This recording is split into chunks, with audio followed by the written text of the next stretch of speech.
Thank you, thank you. All right, cool. So this talk is not going to be me shilling ChatGPT like all you see on LinkedIn. Definitely not. Because that is tiring and that is annoying. And when you start seeing that, you go, really? Can I really make $500 a day using ChatGPT? And that is such nonsense. And so you start to think that the whole AI space is a scam, and you just stop using it. But I'm here to tell you that there's good ways to make them work for you. There's ways for you to actually use them in your day-to-day job, whether it's ChatGPT and you're posting proprietary code there, which you shouldn't, or you're just building your own version of ChatGPT running on either your computer, if you have a powerful computer, a VM on Google Cloud, or you're trusting Google Cloud or AWS with your data, which I think is fine. It's not the worst. It's not like you're just sticking it into ChatGPT. So I think this is the ultimate developer experience. It's been kind of cool watching the evolution of all this stuff in the past 6 months. Aside from all the shills on LinkedIn, if you really pay attention to what's happened, it's made you more productive. It's not going to replace your job as a developer anytime soon. I don't think it ever will. But it's made you more productive because I'm able to, as I'm coding, I find a bug, I'm able to put that little piece of code in ChatGPT and just get it to explain it or solve that bug for me. It's terrible. I'm sure you've tried it too, to generate actual usable code if you're just trying to build the whole application out. But that's not what it's for, and that's just like a cool party trick.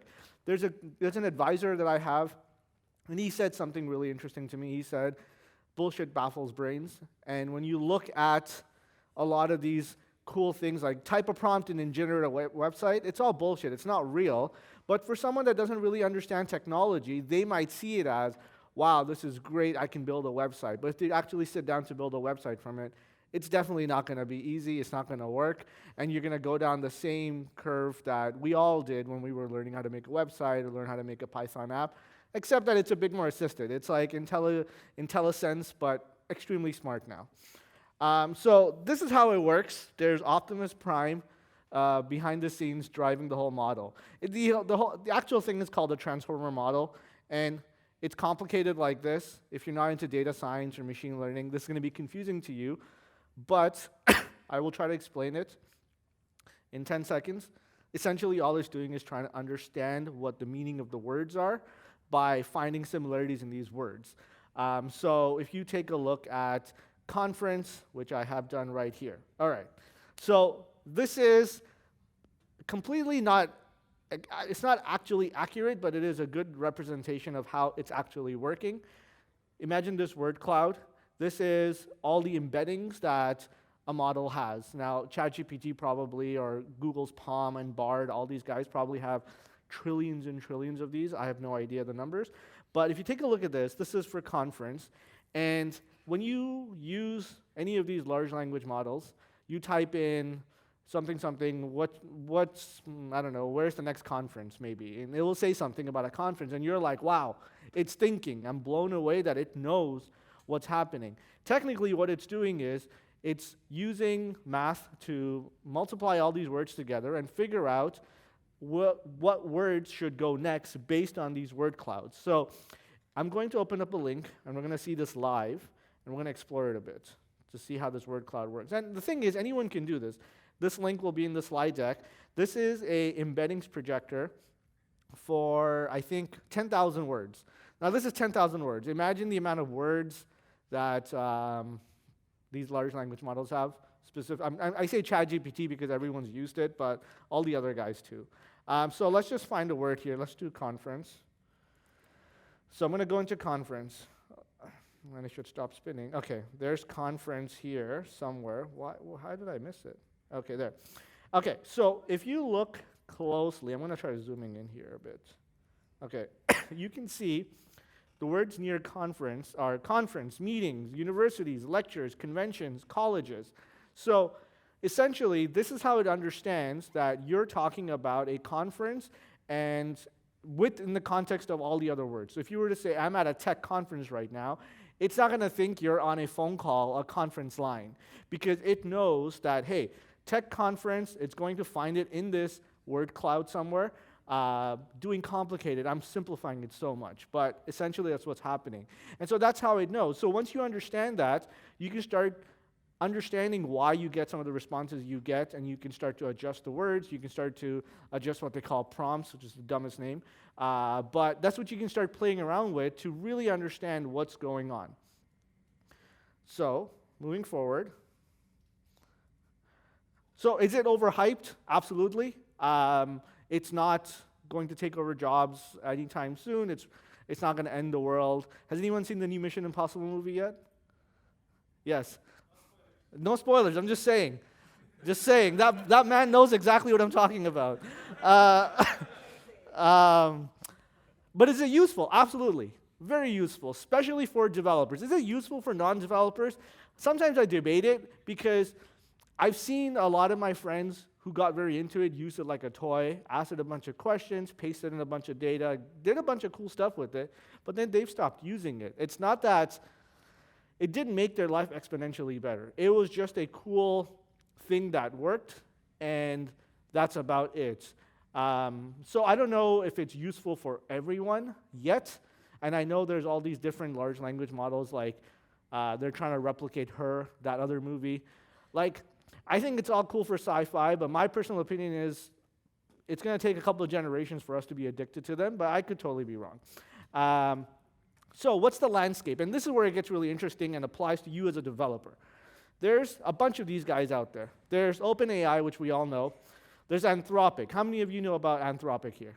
Great. So a bunch of you don't. And Anthropic, I think, is probably the most powerful one of them all. And I'll talk about that in a second. Then there's Google. Has anyone used Google's Palm? Not Bard, but Palm. Okay, a couple. So there's a lot of people that haven't used it, which is great. I thought I was going to get on here. Everyone's doing all this, and it's just a boring talk.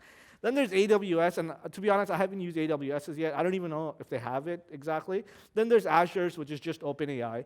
Then there's HuggingFace. How many of you know about HuggingFace? Awesome, great. And have you guys all deployed like language models on HuggingFace? Okay, cool. So there's OpenAI, which we use. Here's why Anthropic's great, and great for you as a developer. Anthropic can take in a lot of text. Like if you try to paste in an entire book into OpenAI, it's going to break. If you try to paste a book into Google's, Azure's, and most of the Hugging Face models, they're going to break. But if you try to paste in a book into Anthropic, it will work. And so what you could do is you can take perhaps you're reading some documentation. You can grab the entire documentation on a website, you can paste it in, and you can start asking it questions about that documentation, and it will work. Because Anthropic's, what they call context size is like 75,000 words or 750,000 words, something huge that none of these other guys have. Yet, soon everyone will have it, but for now, Anthropic's great.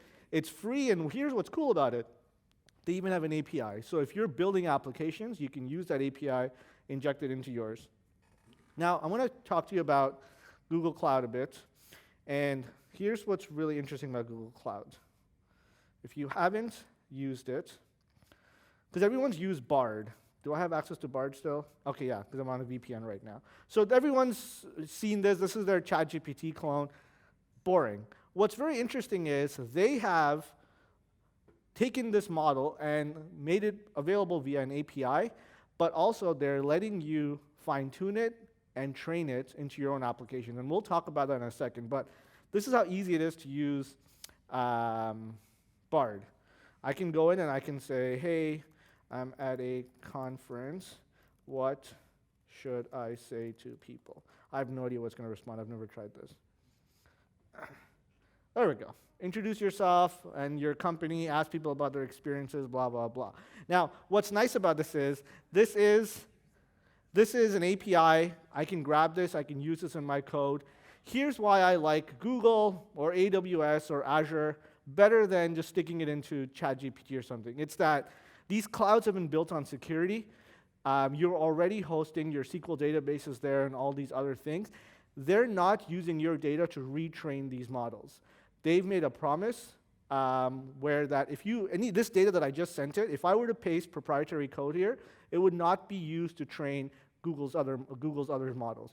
It's staying on my service within my whatever, and it's going away. So here's what's neat about it. This is just a random text model. Google actually has, and I don't know why they haven't done anything with this, but they have something called Cody. Cody is their like code generation model that no one's really utilized yet. So I'm going to click on code generation, and I'm going to say, write me a Golang app that can calculate pi to 100 digits. And the response is very interesting. It's not going to go, did it even work? Oh, yeah, okay, it just did pi. Oh. Sure, that's like, hold on, let's come up with a better one. There we go.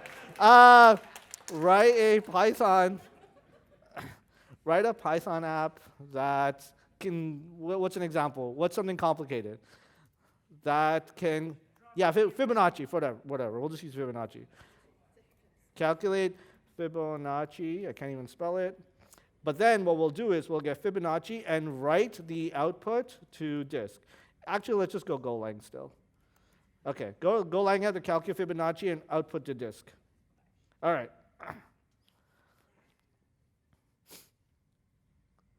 And so there you go. This seems correct. Okay, so here's what's interesting. Not that the other thing was incorrect, it was just an easy example. But here's what's interesting. I can paste in proprietary code here, and I can get answers back. There's a code generation model, then there also is a code completion model. So the code completion model is a bit tricky because it would work better if it was built into VS Code. But for asking a ChatGPT-like questions that maybe you're kind of nervous of just pasting in all your code into, just use Google's, right? And the pricing is so low, I don't know how these companies are going to make money. It's like 0.0007 per token or something. It's ridiculously low. So, and if you're already on Google Cloud, this just makes sense. You can just tie into the API. You can even build a small interface for you if you want. Look at that. You just hit view code. Here's here's the exact code that's going to generate this, and I can run this in Python and get the answer back, right? So this is very easy to do. Now, say you're, before we get to Hugging Face, let's talk about this. So all these closed models, they're fast, they're cheap, they're great for most tasks, and they're secure like any other cloud. Most of the times it'll be fine. There's that security debate over like Anthropic and ChatGPT where they're not really clouds, they're just products, and what are they doing with your data? But I would much rather trust an AWS or Google or Azure with my data than a new startup or a company that's just one singular purpose is to take in data and make their models better. But if you're extremely paranoid, or if you want to build some proprietary IP into your product, you can use open source models. And we're going to talk about Hugging Face, and we're going to explore these open source models, but the speed is determined by the hardware. Obviously, if you need super fast machines to get any level of performance that is similar to ChatGPT, or you need like an M2 Pro Max running Llama locally, and it's still not fast. So the price can vary. They're fine for a few tasks. The problem with these open source models are that they're not built to be generic like the large language models that the clouds have or ChatGPT and stuff. They're designed for just completion. So if you step back a bit and figure out how these models were built, it's not like when they were training ChatGPT, they said, you know what, like the first time they're training it, it's not like they said, you know what, I want you to be good at summarization. I want you to be good at coding and all that stuff. It's that they took a model that can really accurately predict the next word, and then they started to fine-tune it by giving it examples and saying, when I give you this example, you should output a text like this. And they did that over millions of millions, and they hired like offshore workers, and that's how they got ChatGPT to become ChatGPT. Same thing with Google's models, same thing with all these other ones. So with the open source ones, clearly they're open source. There's not a lot of resources behind them, so you would have to do that work. Now the thing is, maybe you don't want a ChatGPT. You don't want it to be good at all the tasks. You want it to be good at one task. Maybe if for your work, you want it to be good at just always being a great salesperson for some software you're selling, right? So you can give it 100 examples, 400 examples of questions and answers of people asking your software salesperson, hey, how about this? Can I buy this software? Can I buy that software? And it responds, and then it will start to learn based on these responses you've given it.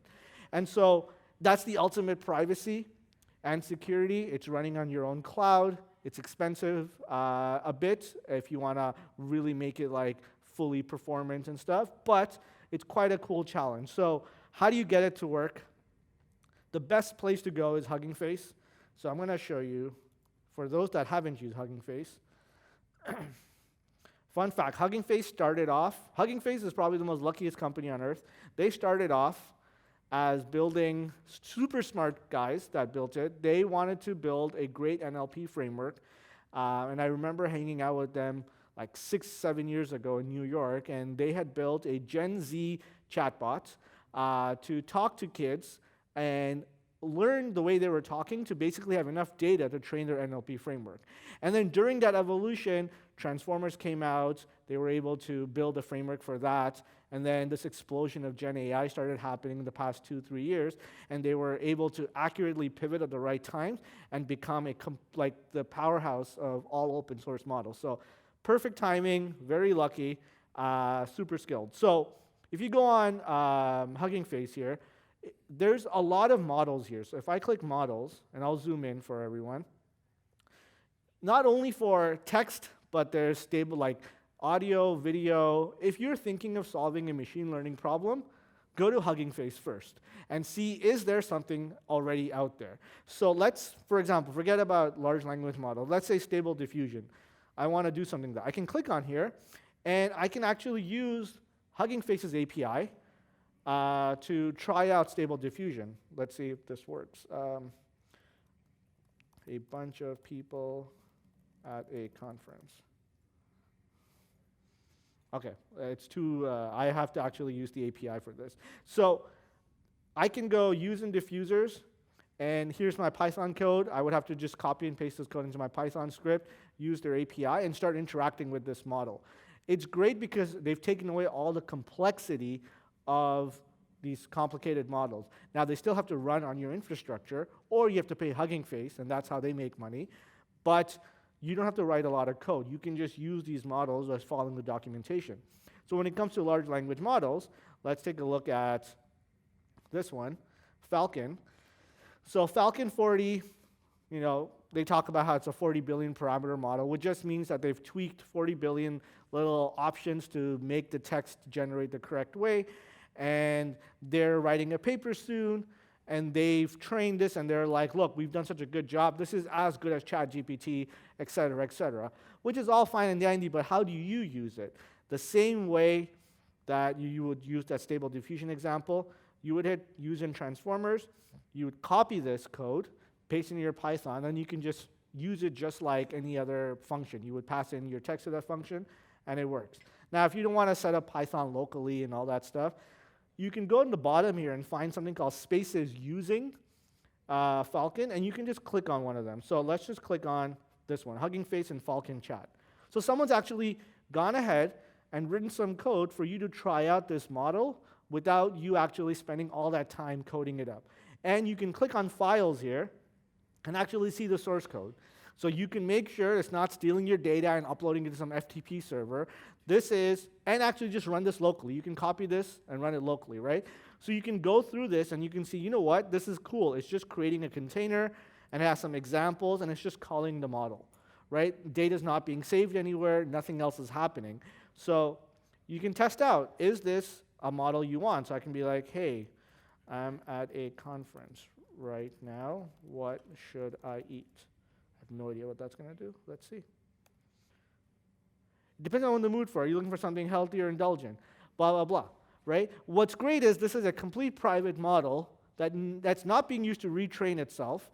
I can take this, use it locally, but just by running it on my computer. It might not be this fast, but it will work. Or I can spin up a cloud VM somewhere, run it there, and then do what I want that I would typically do with ChatGPT, but with pure privacy. So that's HuggingFace. So here's the high level, and we'll talk about the second two examples.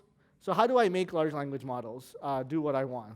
You can start from scratch, like I said earlier. You can just go raise a bunch of money, a couple $1 billion, buy a bunch of GPUs that are falling from a truck somewhere, and then and just train them. Or you can use a pre-trained one and fine-tune it. So pre-trained ones you can find on HuggingFace. So you can take Falcon, and you can fine-tune Falcon. So it responded in that simple answer, but maybe I wanted to always respond in, like code or something like that, or know a lot about one specific domain, right? Something specific to my company. If I make microchips, know everything about microchips. So I can train it. That data lives locally, and I can give access to all my other developers to that specific data. Or if I don't have a lot of data, right, but I wanted to see, can I get it to do what I want with just a few prompts, then that's called in-context learning. So I'll give you an example of both of them. Let's take a look at in-context learning. So I'm going to use Google's PaLM for this, but you can use any large language model for this, even ChatGPT actually. So I'm going to refresh this. All right, so here's the prompt. Google has a thing called structured.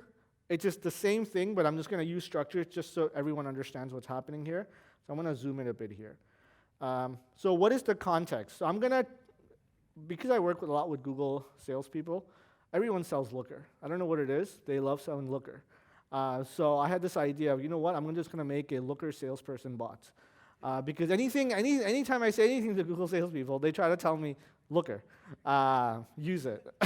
I don't know what kind of commission structure they have. So I'm going to write a context, and I'm going to say, you are a Looker salesperson. No matter what I ask you, you'll try to relate it to me selling data visualization software Looker. However, if I ask about something not about technology, you will respond, you don't know. Simple. All right? Now here's the in-context part. I don't have 400 or 500 examples of Looker sales reps, right? I just have 2-3 examples. So there's no way I'm going to fine-tune it, because fine-tuning is actually giving it a whole bunch of data and getting it to change itself.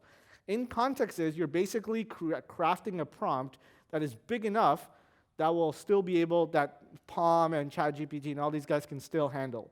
So I'm going to give it some examples. So I'm going to say, can I use Cloud Functions? And then I'm going to say, the answer is yes. Then I'm going to say, what is the weather? And it's going to say, I don't know about that, but do you know what data visualization is? And that's all I'm going to use, just two prompts. I can go on and create a bunch of cool stuff. Now I'm going to ask it a question. I'm going to say, all right, hey, we are on BigQuery. What can I use to show me the charts? If you look at this, I haven't mentioned BigQuery in the in-context stuff, nor have I used it in the context itself or the examples. Now, if I hit submit, Looker is a great data visualization tool that can help you create interactive charts and dashboards from your BigQuery data. Right? It's already selling me Looker, and it's doing exactly what I want. Now, if I go and ask it something like, let's ask it something about Kubernetes. I used this example before. So we're using a lot of Kubernetes. How can I scale it up? Actually, because I haven't given a lot of examples, I don't know if this will work. I don't even know if I spelled Kubernetes right, but whatever. Let's see what happens. Oh, there we go. I don't know about that, but I can tell you that Looker can help you visualize your data so you can make better decisions, right? Now, if I wanted to get clever and smart, I can give it examples of Kubernetes and how it relates to Looker. Maybe the endpoints, I can take that data and from Stackdriver and stick it into Looker and all that stuff, right? So here's an example. I can ask about weather. Now, let's say, will it rain tomorrow? I don't know about that, but do you know what Looker data visualization is? Very annoying bot, but that's the job. Now, if you were to make this into a real-world example, you could potentially take this, put it on your website, and just pass in all the questions in your FAQ or something specific to your company. Now, here's when I go back to when I made that joke in the start, which is not really a joke about everyone on LinkedIn shilling ChatGPT. Every person and their mother has a startup now that does FAQ, chat with your FAQ, or chat with your data and all that stuff. That stuff isn't hard to build because we're just building it right here, right? It's just like 3-4 APIs. So the state of all these AI startups right now, a lot of them actually, is just the 5 ideas being recycled with different UIs. So that's just to say, don't feel daunted because it's easy to build this yourself. If you want to build this for your own application, don't go out and buy a SaaS for like $20 a month. Just use like Google Cloud or AWS or whatever, and you'll be able to do the same thing with a lot less code. Like if I wanted to take this, I can just hit View Code. Here's my entire code that my Looker bot is, and there we go. I can plug this into my Python app or make it into a microservice, whatever, and we're good to go. I'm not paying anyone anything other than my data still living inside of Google, and we're good to go. Now, what if I do have thousands of data? So there's a client I worked with. They were trying to make accounting bots, and so they had tons. They told me to basically ingest the CRA and have this. They did. They gave me like 10 PDFs, and they said the bot should learn from these PDFs. The problem with that is I can't have like thousands of examples in context. So that's where you have to start to fine-tune it. And so the way you fine-tune things is, here is an example of a fine-tune instruction.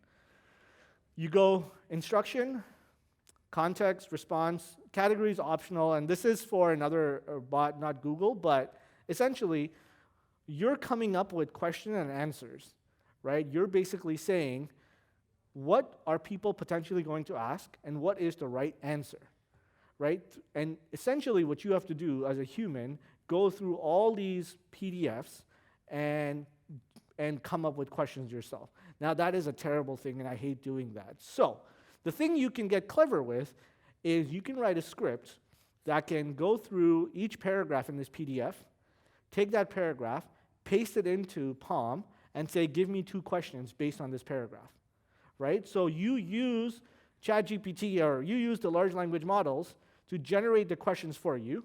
Then you can take all these questions. So this file that I found, this is training Dolly, which is 15,000 questions they use. So like this is a massive question and answer file. No human sat there and wrote it. They're just piggybacking off the large language model. So you could do that too. If someone wants you to ingest a whole bunch of PDFs, and you must have seen these examples everywhere, it's like chat with your data, right? So if you have a lot of documentation, like internal knowledge base, don't go out and pay a SaaS for it. You can build this in an evening where you take all that data, you use PaLM or one of these secure, trusted large language models, send it your data paragraph by paragraph or page by page, get it to generate questions, fine-tune PaLM, and so this is how you fine-tune it. Once you have all your data, and this is a Google example, but AWS and Azure is similar too, you click on tuning, you hit create tuned model, you upload your JSON file that you just created based on all those questions, and that's it. It's going to create a version of the large language model that is entirely trained on your new data now and can answer those questions correctly. So this is how simple this stuff is, and this is why I say it's the ultimate developer experience, because if you go back even a year ago, doing all these things required a lot of effort. It required a lot of research, required a lot of tools, but the large language models have become these cheat codes for us where we're able to quickly adapt to them, send them data, and be able to work faster and be more productive. So that is all. Is there anything else? Yeah, large context LLMs, I kind of jumped the gun there, but that's Anthropic. I don't have access to Anthropic on this laptop, but you can paste in entire books and get it to do stuff. So what I use Anthropic for a lot is documentation. I'll go to a website that's some like new framework that I'm not familiar with. I just hit Command A, Command C, paste it in, and I go, okay, how do I do this, right? And it'll use that to generate some code for me. I'll say, can you write this example in Go, and it will translate that for me. So very easy to do. With that, thank you for your time, and any questions?